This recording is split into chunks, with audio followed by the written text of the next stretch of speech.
Magandang umaga sa ating lahat. Magandang umaga, kids. Ngayong araw, tayo muli ay mag-aaral ng salita ng ating Panginoon. Welcome sa Sunday School. Welcome sa panibagong linggo at nagpapasalamat tayo na ngayong araw ay unang linggo ng February. Nagpapasalamat tayo na sinamahan tayo ng Lord sa isang buwan na nakalipas. At ngayon, tayo ay simula sa pag-aaral. Pero bago ang lahat, tayo muna'y umawit sa Panginoon. Awit natin yung Jesus loves me.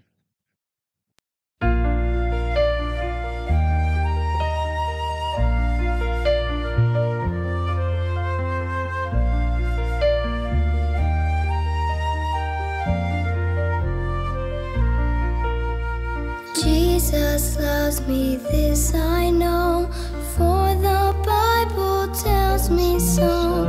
Little ones to him belong, they are weak, but he is strong. Yes, Jesus loves me. Yes, Jesus loves me. Yes, Jesus loves me. The Bible tells me so.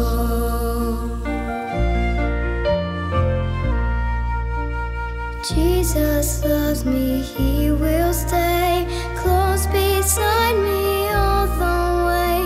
He's prepared a home for me, and someday his face I'll see. Yes, Jesus loves me. Yes, Jesus loves me. Yes, Jesus loves me. The Bible tells me so. Jesus loves me. Yes, Jesus loves me.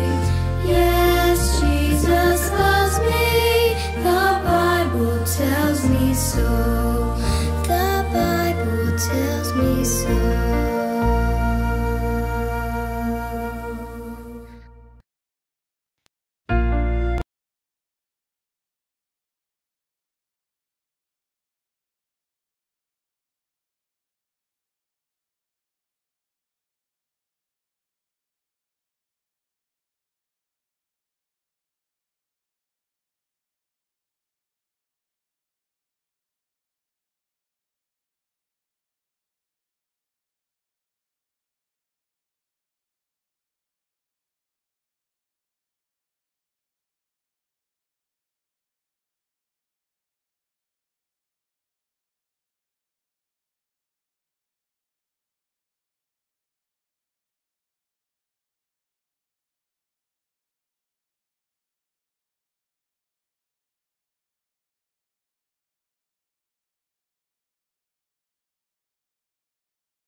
Panalangin. Yes, Lord, purihin ka. We worship you and we glorify your name. Patuloy, O Diyos. Nagpapasalamat po kami sa araw na to na pinagkaloob niyo po sa amin. Lord, humingi po kami ng kapatawaran sa mga naming nagawa at dalangin po namin. Hugasan niyo nga po kami ng banal dugo ni Kristo Jesus mula ulo hanggang talampakan. Dalangin po namin, Lord, samahan niyo po kami sa aming pag-aaral, gabayan, Panginoon, at nawa, pakilala ka po namin. At Lord, dalangin po namin mangusap ka at ituro mo po sa amin ang nais mo ito. Maraming salamat, Lord. Ito pong aming samot na langin sa Panginoon Jesus. Amen. So, ang ating pag-aaralan, kids, yan. Ang pamagat ng ating aralin ay nag-usap sila Miriam at Aaron laban kay Moises. So, background lang tayo ng konti, kids. Si Miriam at si Aaron ay kapatid ni Moises. Yan, silang dalawa ay kapatid ni Moises at base sa title, sila ay nag-usap laban kay Moises. So aalamin natin ano kayo na pinag-usapan nila at bakit sila lumaban kay Moises. Ang ating aralin pala kids ay matatagpuan sa Bilang chapter 12. So Numbers sa English, Numbers chapter 12. So, pagkakasunod ng books of the Bible, Genesis, Exodus, Leviticus, Numbers. Yan, pang-apat na libro sa Bible, ang Numbers chapter 12. Ating pakinggan at makinig maigit basahin. Ano ang nilalaman ng Bilang chapter 12? Bilang, Kabanata 12. Sina Miriam at Aaron ay nagsalita ng laban kay Moises dahil sa babaeng kusita na kanyang pinakasalan, sapagkat siya ay nag-asawa nga ng isang babaeng taga-Kus. Ang sabi nila, sa pamamagitan lang ba ni Moises nagsasalita si Yahweh? Hindi ba't sa pamamagitan din natin? Narinig ni Yahweh ang usapan nilang ito. Si Moises naman ay isang taong mapagpakumbaba, higit kanino mang nabuhay sa ibabaw ng lupa. Dahil dito, tinawag ni Yahweh sina Moises, Aaron at Miriam. Sinabi niya, magpunta kayong tatlo sa toldang tipanan. At nagpunta nga sila. Si Yahweh ay bumaba sa anyo ng haliging ulap at tumayo sa pintuan ng toldang tipanan. Tinawag niya sina Aaron at Miriam. Paglapit nila, sinabi niya, pakinggan ninyo ang sasabihin ko. Kung ang sino may nais kong piliing propeta, nagpapakita ako sa kanya sa pangitain, at kinakausap ko siya sa panaginip. Ngunit kaiba ang ginawa ko kay Moises, sapagkat ipinagkatiwala ko sa kanya ang aking buong sambahayang Israel. Kinakausap ko siya ng harap-harapan, at sinasabi ko sa kanya ang lahat sa maliwanag na paraan, hindi sa pamamagitan ng talinhaga. At siya lamang ang nakakita sa aking anyo. Bakit hindi man lamang kayo natakot na magsalita laban sa kanya? Nagalit sa kanila si Yahweh at siya'y umalis. Nang mawala na ang ulap sa ibabaw ng toldang tipanan, si Miriam ay nagkaroon ng maputing sakit sa balat na parang ketong. Nang makita ito ni Aaron, sinabi niya kay Moises, kapatid ko, huwag mo sana kaming parusahan dahil sa aming kamangmangan at kasamaan. Huwag mong pabayaang matulad siya sa isang buhay na patay. Parang ipinanganak na nabubulok ang kalahati ng katawan. Kaya nakiusap si Moises kay Yahweh, O Diyos, pagalingin po sana ninyo si Miriam. Ngunit ang sagot ni Yahweh, kung siya'y duraan ng kanyang ama, hindi ba siya magtatago ng 7 araw dahil sa kahihiyan? Hayaan ninyo siya ng 7 araw sa labas ng kampo. Kaya si Miriam ay 7 araw na nasa labas ng kampo. Hindi umalis ang bansang Israel hanggang hindi nakakapasok ng kampo si Miriam. Mula sa Hazeroth, patuloy silang naglakbay. Pagdating sa ilang ng Paran, ay nagkampo sila. Okay. So, nakita at nabasa natin na rin ang laman ng Bilang chapter 12. Bilang, Kabanata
Ito yung mga bagay na dapat nating tandaan base doon sa ating napakinggan na pag-aralan.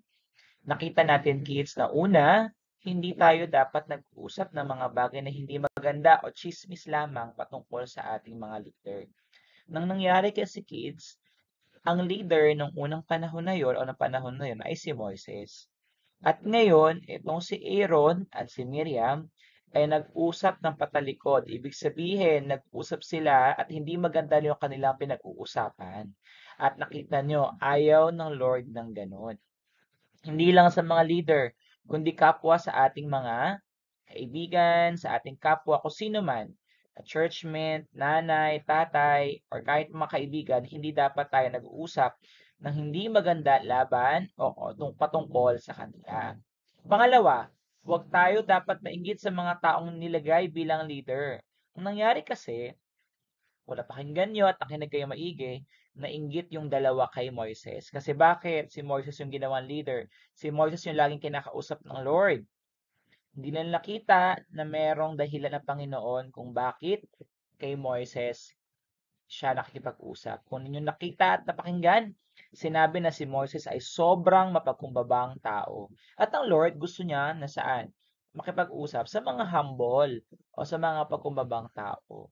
So, hindi maganda, no? Kahit hindi sa mga leader, hindi magandang ugali ang mainggit. No? Kasi pag naiinggit ka, ibig sabihin, hindi ka masaya, hindi ka natutuwa sa kung ano man ang binigay ng Diyos sa atin. Ayaw ng Diyos na mainggitin kasi hindi siya maganda. Nagkakasala lang. O, diba pag ikaw nainggit, sinisiraan mo ibang tao, nagkakaroon ka ng sama ng loob, nagagalit ka, naiinis ka, hindi siya maganda. Kaya hindi dapat tayo mainggit. Number 3, pinapakita sa atin ng Lord ang ating mga kasalanan upang tayo magsisi at tumalikod dito. Pagkatapos na mag-usap sila, nagalit ng Panginoon at pinarusahan si Miriam. Hindi dahil sa kung anumang dahilan, kundi para makita ni Miriam na meron siyang maling ginawa at kailangan niyang magsisi dito. Kids, ang kasalanan ay pinapakita sa atin ng Lord, hindi para manlumo tayo, hindi para magalit tayo, o hindi para sa kaanumang dahilan, kundi para tayo ay magpakumbaba, lumapit sa Panginoon at humingi ng tawad at talikuran pagkatapos natin humingi ng tawad. Mahalaga na makita natin ang ating mga kasalanan, kids, at ipakita ng Lord sa atin yon. Kasi kung tayo lang, hindi natin yung papansinin. No? Gusto kasi natin ng may mga pagkakataon na gusto natin ginagawa yon. Pero dahil mahal tayo ng Panginoon, gusto niya ipakita sa atin para tayo makahingi ng tawad, magsisi at tumalikod sa ating mga kasalanan. At ang panghuli na dapat tandaan, kids, pag-pray natin ang mga gumagawa ng mali sa atin.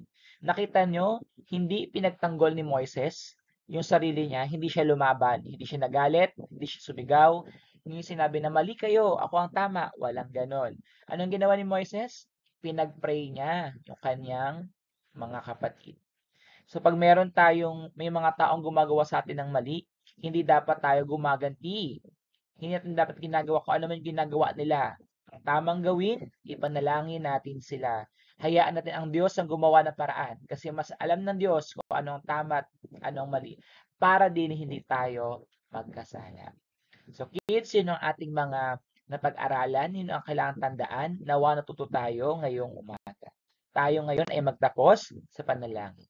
Lord, maraming salamat po sa umagang ito. Salamat sa pagkakataon, sa mga napag-aralan po namin at sa mga narinig po namin. Dalayan kong tulungan niyo po kami magawa yung tama. Tulungan niyo po kami, Lord, na makasunod sa inyo. At tulungan niyo po kami na patuloy na maniwala at magtiwala sa inyo. Pagpalain niyo po ang bawat sa amin at nawa ibalik niyo po kami sa susunod na linggo. Sa ganon, makakapakinig po kami at makapag-aral ng iyong salita. Maraming salamat, Lord. Ito po ang aming samantalangin sa pangalan ni Jesus. Amen. God bless, kids. Happy Sunday.